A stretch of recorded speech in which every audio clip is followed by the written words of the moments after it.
quoi ce paysage aura l'air dans 30 ans? Quel sera notre quotidien? Derrière ces questions, l'ombre du changement climatique, un problème pour lequel des femmes et des hommes cherchent et trouvent déjà des solutions. Ce sont ces solutions qui nous intéressent.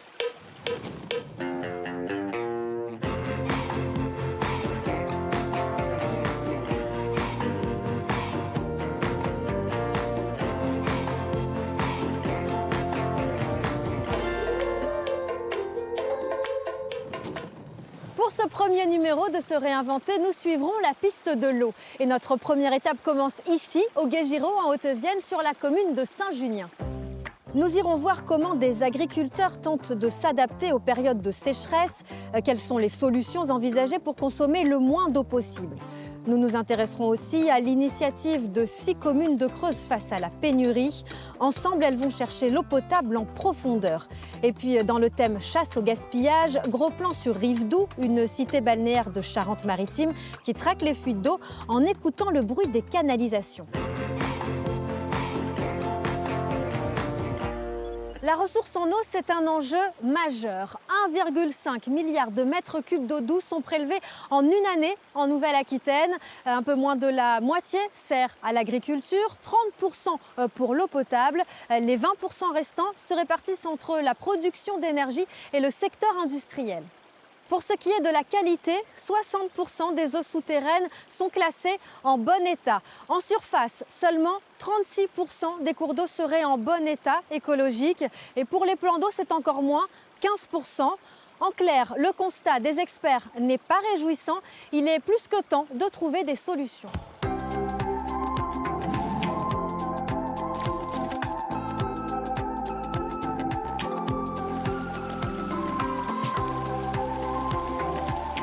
Bonjour Jean-Jacques Ravache. Bonjour Caroline. Jean-Jacques Ravache, directeur de l'association Limousin Nature Environnement. Ici, on est sur un site que vous connaissez bien. Qu'est-ce qu'il a de particulier? Alors ce site, il a fait l'objet d'une renaturation, c'est-à-dire qu'on a rendu son caractère naturel à un site qui avait été aménagé. Alors avant, c'était un ancien barrage. C'est quoi l'intérêt de l'avoir effacé? Alors ça permet déjà de redonner la continuité écologique à cette rivière, c'est de l'eau vive. Avant, cet ancien barrage, c'était un verrou à l'affaire en termes de migration et de descente des animaux et des sédiments. Et c'est aussi une façon de montrer qu'on peut mieux gérer les ressources en eau puisque, paradoxalement, effacer un barrage, c'est peut-être aussi se donner plus de réserves d'eau plus tard, de ne pas empêcher le cycle de l'eau. Qu'est-ce que c'est exactement qu'une zone humide? Parce qu'il y a différents paysages dans une zone humide. Alors, une zone humide, c'est une zone dans laquelle on va effectivement avoir, en dominante, des plantes qui sont adaptées à avoir toujours beaucoup d'eau. Donc en fait, une zone humide, c'est finalement, dans notre région, c'est ce que l'on va trouver de part et d'autre de nos cours d'eau. C'est ce qu'on appelle des ripisylves qui vont border soit les lacs, soit les étangs. Mais ce sont aussi les fonds de vallée dans lesquels l'eau qui tombe et qui ruisselle des collines va se stocker dans les sols, puisque nous n'avons pas, nous ici, de nappe phréatique, on n'a pas de réserve d'eau souterraine, donc toute l'eau de surface est stockée dans les sols, qu'on appelle des zones humides, qui sont souvent composées de plantes adaptées à l'eau, à vivre dans l'eau. Et tous ces paysages différents que sont les zones humides, elles ont un rôle d'éponge, et ça c'est primordial. Alors, elles ont un rôle d'éponge, elles ont surtout un rôle de stockage, elles vont jouer un rôle tampon entre la quantité d'eau qui tombe et la quantité d'eau qui part ensuite par la rivière. Elles ont un rôle de qualité biologique, puisque finalement, tout ce qui va venir de nos activités va être filtré par les végétaux qui sont dans ces zones humides. Or, il faut savoir que nous avons besoin d'une certaine qualité d'eau d'un point de vue biologique pour pouvoir vivre. Donc, ce sont les zones humides qui ont la meilleure capacité, à la fois en termes biologiques, mais aussi en termes économiques, pour nous produire de l'eau qui soit capable de répondre à nos usages. C'est bien de conserver nos zones humides, mais il faut faire attention à ne pas les mettre sous cloche. Alors, les zones humides, ce n'est pas forcément que des réserves naturelles. Il faut savoir quand même que dans les 30 dernières années, il y a 50% des zones humides qui ont disparu. Donc il faut préserver ces dernières, mais les préserver, ça ne veut pas dire qu'on n'y fait rien. Ça veut dire qu'on va y pratiquer des activités qui vont permettre de maintenir ces zones humides. Comme quoi? Par exemple, du pâturage, du pacage, de certaines prairies de fauche qui peuvent être utilisées dans les zones humides à certaines époques. Mais il ne faut pas aller au-delà de la capacité qu'ont ces milieux à produire, par exemple, des plantes, notamment en les drainant ou en les irriguant ou en y mettant des engrais. Jean-Jacques Rabache, on va maintenant s'intéresser à une activité centrale dans la région, l'agriculture. On va regarder ensemble 7 exemples d'un collectif d'agriculteurs à la recherche des plantes les mieux adaptées face au manque d'eau qui se précise un peu plus chaque année. Températures en hausse et précipitations déréglées modifient l'agriculture. En ce matin de fin septembre, dans cette parcelle de 2 hectares, triticale, pois, vesse, c'est un mélange de céréales qui est semé, non pas pour en faire un champ, mais une prairie pour le bétail. À cette période de l'année, donc, on est moins sujet à avoir des sécheresses. Donc, quand les plantes vont sortir d'ici 8 jours, 10 jours, donc il y aura sans doute de l'humidité dans le sol qui va rester. Ça permet d'obtenir un rendement très très important, de l'ordre de 7 à 8 tonnes de matière sèche par hectare. Ce qui ne serait pas possible sur une simple prairie implantée à cette période à l'automne. Tiens, Pascal, on va couper une coupée pour que tu nous dises à peu près le stade, où est-ce qu'on en est. C'est vrai que cette année, ils ont manqué un peu de chaleur sur l'été. Là. Ouais, mais bon, pour ceux qui ont été semés tôt, globalement, ils sont pas trop mal.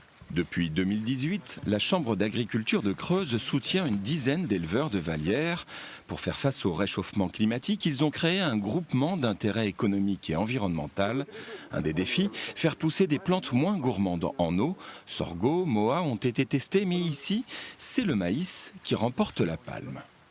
Le maïs va consommer moins d'eau pour 2 raisons. La première, c'est qu'il a une capacité à s'enraciner. Alors après, il faut choisir la parcelle. Il faut le mettre dans une parcelle profonde. Et ensuite, il y a une relation entre la largeur de la feuille, la lumière, la disponibilité en azote et l'absorption en eau. Plus la feuille va être large, plus l'efficacité va être bonne en ce qui concerne l'efficacité à l'eau. Donc ils ne vont pas se concurrencer, mais ils sont très complémentaires dans le mélange. D'où l'importance de ce mélange, quoi. Ouais. Rotation des sols, ensemencement des prairies sans pesticides ont permis à Daniel Perrault, éleveur de 150 vaches mères limousines, de multiplier par 2,5 son rendement sur cette parcelle de 6 hectares. On s'est remis en question par rapport à toute cette implantation de prairies, cette mise en place d'autonomie alimentaire, ce qui est plus que jamais important parce que les trésoreries des exploitations en ont souffert énormément par rapport à ce réchauffement climatique et ces sécheresses répétitives. Donc tu vois là, Pascal, les vaches elles sont à plein ventre dans l'herbe, elles sont heureuses. Et un agriculteur qui va voir les vaches dans de l'herbe est un agriculteur heureux. On pense être dans le bon chemin, mais il faudra toujours s'adapter parce que ce climat se réchauffe très vite et nous sommes très vulnérables par rapport à ce qui se passe autour de nous. On a parfois l'impression que les défenseurs de l'environnement et les agriculteurs évoluent dans 2 mondes opposés. Vous en pensez quoi? Alors on évolue sur la même planète, par contre on n'a peut-être pas la même perception de notre monde et de notre environnement. Nous on est en train d'expliquer que notre environnement il change et que nos pratiques ne sont plus adaptées à cet environnement. En écologie, toutes les espèces vivantes passent leur temps à s'adapter à leur environnement, mais on ne modifie pas l'environnement. Et c'est vrai qu'actuellement, la difficulté qu'on a comme monde agricole, c'est faire comprendre que l'on doit effectivement aussi faire adapter nos pratiques agricoles pour s'adapter à notre nouvel environnement. Un exemple de solution que vous avez trouvé avec des agriculteurs qui vous semble important? Alors, nous, on ne trouve pas forcément les solutions, on fait émerger des problèmes, et c'est vraiment les agriculteurs qui trouvent ces solutions, parce que c'est eux qui ont le savoir-faire. Nous, on est de bons connaisseurs de l'environnement, de la nature, et on leur dit attention, si vous faites ça, la nature, elle va répondre comme ça. Voilà. C'est les agriculteurs qui trouvent les solutions, mais il faut que l'on dialogue pour qu'on leur apporte, nous, la connaissance de l'environnement. Mais globalement, vous avez l'impression que ces évolutions des pratiques, c'est en bonne voie? Alors, j'allais dire malheureusement, on n'a pas le choix. C'est-à-dire que actuellement, c'est pas toutes les modifications de nos pratiques, elles sont plus subies que voulues. Et ça qui est difficile, c'est qu'on le fait dans l'urgence et avec des problèmes sociaux derrière. Voilà. Donc en fait, alors que si on avait devancé, parce que ces problèmes-là, ça fait 25-30 ans, qui sont déjà annoncés, c'est pas nouveau. Voilà. Donc en fait, on a pris un peu de retard là-dessus. Et effectivement, maintenant, il y a une course contre le temps. Et malheureusement, alors ça c'est peut-être la nature humaine, c'est toujours quand on est finalement au pied du mur qu'on est en train de dire maintenant on est obligé de changer. Merci à Jean-Jacques Rabache pour vos réponses en toute franchise. Et maintenant, changement radical de décor, direction Boulazac en Dordogne.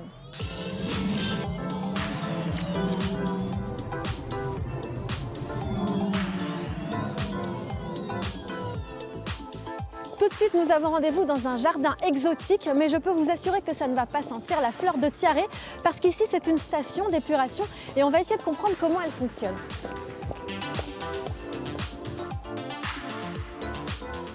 Bonjour Olivier Scalona. Bonjour Caroline. Olivier Scalona, directeur des régies eau et assainissement à l'agglomération de Périgueux. En quoi ce site, il est écologique? Il est écologique parce que, au-delà d'une station d'épuration traditionnelle, celle-ci abrite un écosystème composé de plusieurs variétés de plantes qui vont compléter l'épuration traditionnelle. On va aller voir? Allez. Il est pas mal votre jardin, mais en fait, c'est sous nos pieds que ça se passe. Qu'est-ce qu'il y a? Tout à fait. Cette serre qui fait 1300 m², Ouais. elle surplombe en fait 4 bassins biologiques qui font plus de 6000 m³ au total. Et c'est dans ces bassins biologiques que se trouve le cœur de l'installation, là où se développe l'épuration proprement dite des eaux usées. Donc ce sont les racines des plantes qui travaillent. Pas les racines, mais en tout cas elles servent de support d'habitat, de biotope à certains micro-organismes. Et ces micro-organismes vont finir le travail d'épuration que les bactéries auront déjà commencé. C'est quoi l'intérêt de cette station Organica? Alors le traitement Organica permet sur une surface, sur une emprise beaucoup plus réduite qu'une station d'épuration traditionnelle, d'avoir de très grandes performances épuratoires. On va avoir des performances améliorées tout en ayant un cadre de vie préservé. Vous voyez ici, il n'y a ni nuisance olfactive. C'est léger. Très léger, on est plus dans une serre, voilà, que sur une station traditionnelle où on peut avoir à la fois du bruit avec des turbines de surface qui font du bruit, à la fois des odeurs avec des courants d'air des fois qui peuvent amener les mauvaises odeurs selon ce que véhicule le réseau d'assainissement.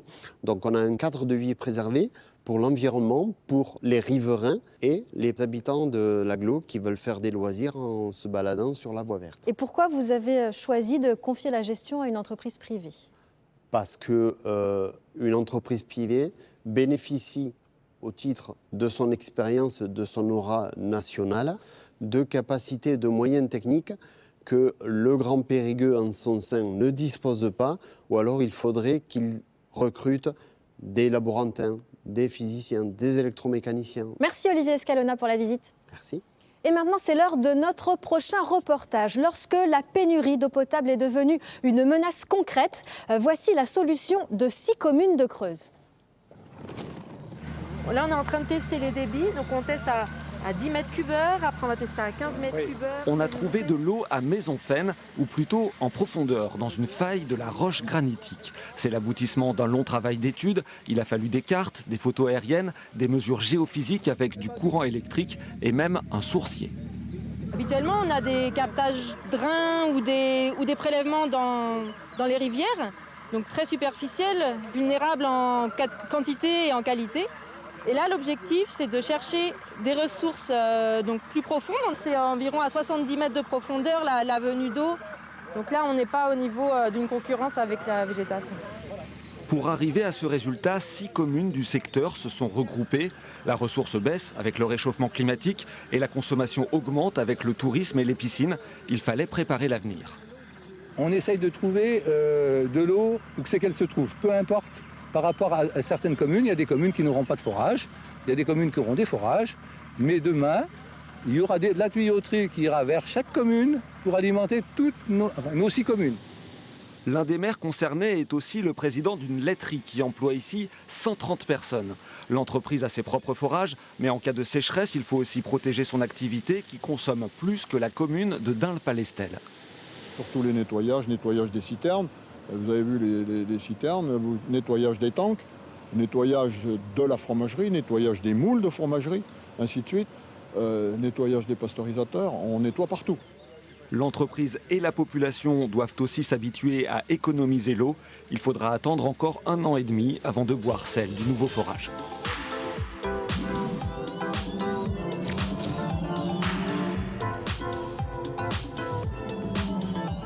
Nous voilà maintenant à l'Office international de l'eau, un site peu connu du grand public et pourtant c'est un endroit incontournable en matière de gestion de l'eau.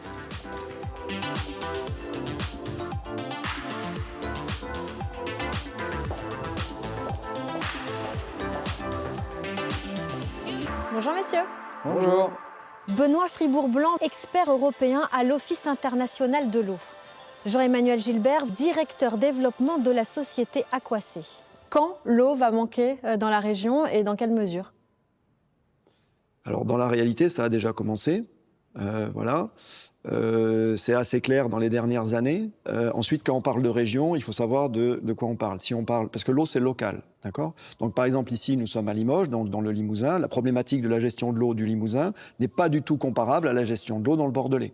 Parce que tout simplement, le contexte géologique, hydrogéologique sont très différents. Ici, on est sur un socle granitique. Ça veut dire qu'on n'a pas de nappe, ou très très peu de nappe phréatique. Il y a peu d'eau dans le sol. L'eau coule sur la surface.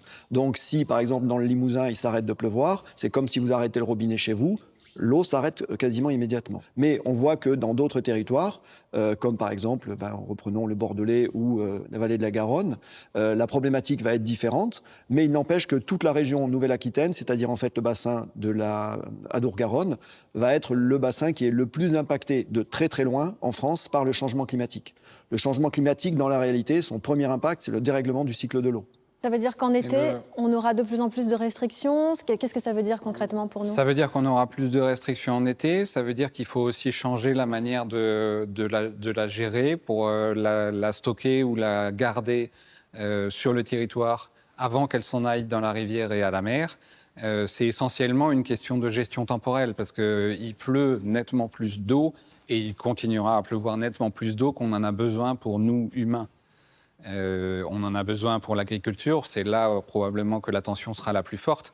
Mais pour les humains, pour l'eau potable, pour les usages industriels, on aura toujours ce qu'il faut parce qu'on mettra en place des techniques et c'est notamment avec l'aide de l'ensemble des professionnels de l'eau qu'on pourra mettre en place les techniques pour garder cette eau sur le territoire, limiter les impacts des inondations, limiter les impacts des sécheresses pour pouvoir disposer toujours d'une eau en quantité et en qualité suffisante.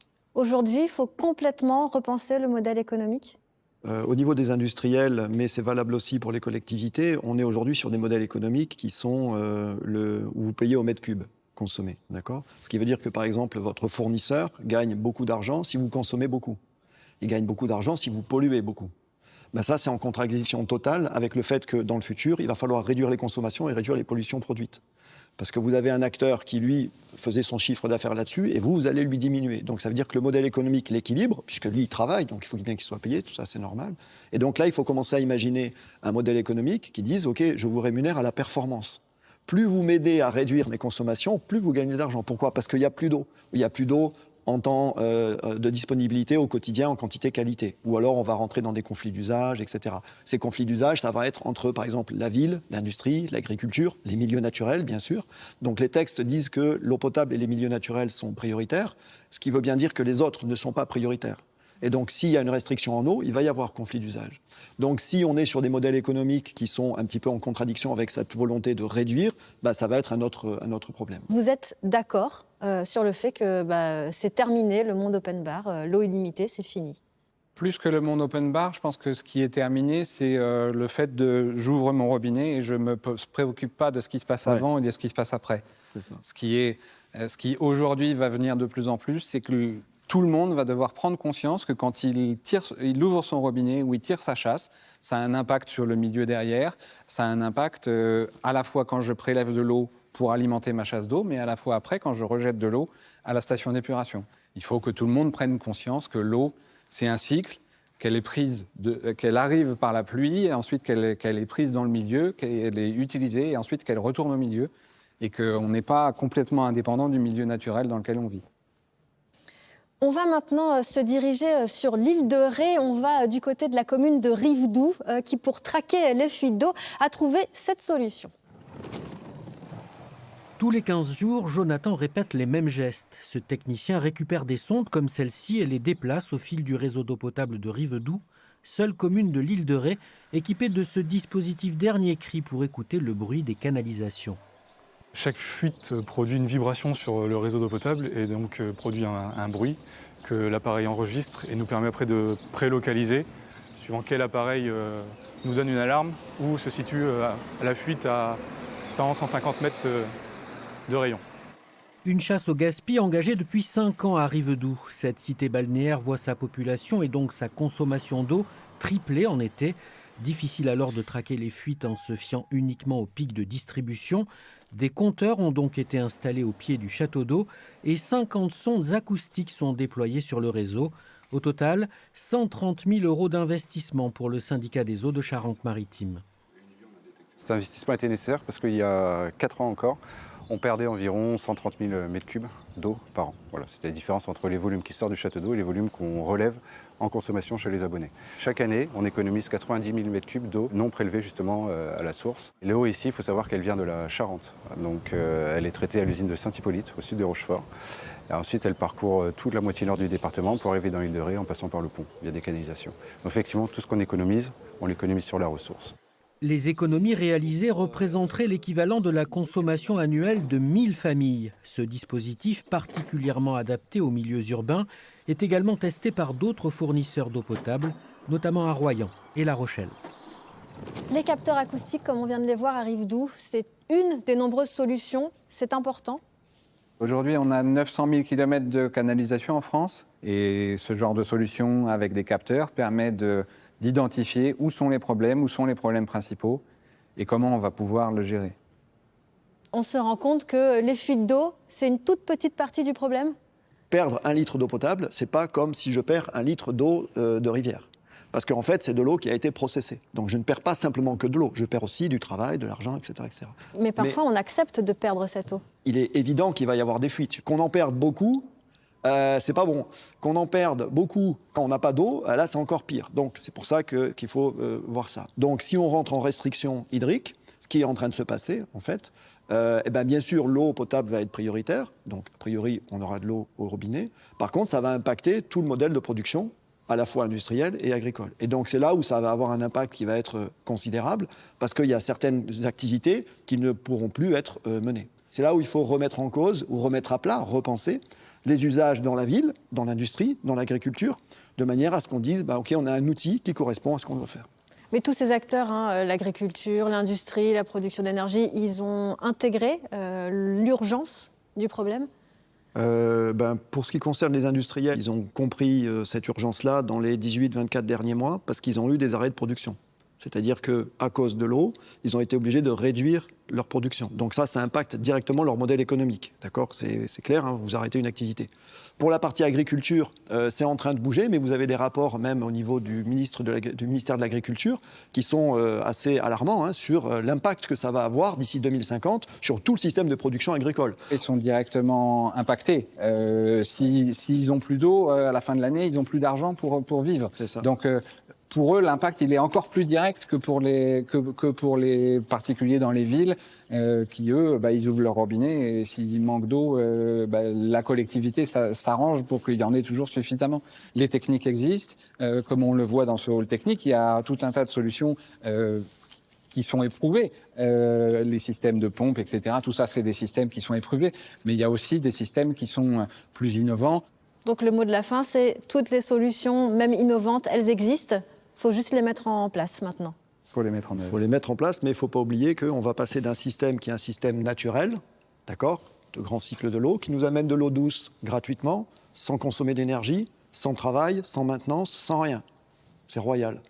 Et on est en train de dire, ce système qui est naturel, on va le remplacer par un système technique, qui va consommer de l'énergie, qui va consommer des produits chimiques, qui va consommer du temps, etc. Donc vous voyez que le prix de l'eau il va juste exploser. C'est-à-dire, ce sera à quelle ampleur ? Alors en Nouvelle-Aquitaine, pour donner des ordres de grandeur, nous, quand on fait l'évaluation du coût réel de l'eau aujourd'hui, parce que le coût de l'eau n'est pas calculé, mais on n'a pas le temps d'en discuter là, on fait entre x10 et x20. D'accord ? Voilà, ça c'est les ordres de grandeur. Et bien sûr, si vous êtes dans une région qui est moins impactée, ça sera peut-être x2, x3, x4, etc. Il aurait fallu freiner il y a 50 ans. Y a pas, mais c'est pas trop tard. Non, mais de toute manière, il faut toujours essayer de freiner, parce que l'impact sera moins dur. Donc déjà, ça c'est le premier truc. Et puis surtout, il faut essayer de sécuriser ce qui va être le plus essentiel. C'est-à-dire aujourd'hui, on a énormément de gâchis avec l'eau. D'accord ? Énormément. Donc déjà, si on arrête les gâchis, on retrouve énormément de marge de manœuvre. Par contre, si tout le monde continue à faire n'importe quoi avec l'eau, c'est sûr que ça sera encore plus dur. Voilà. Donc là, mais c'est la même chose pour l'énergie, c'est la même chose pour les déchets, c'est la même chose pour tout. Hein. Voilà. C'est pour ça que je parle de monde open bar. Bah, c'est la fin du monde open bar. Voilà, c'est tout. Ce sera le mot de la fin. Merci, messieurs. Ainsi s'achève cette émission. Nous retiendrons qu'il n'y a pas une seule solution, mais une combinaison de solutions adaptées aux spécificités locales. On se retrouve dans un mois pour un prochain numéro de Se réinventer.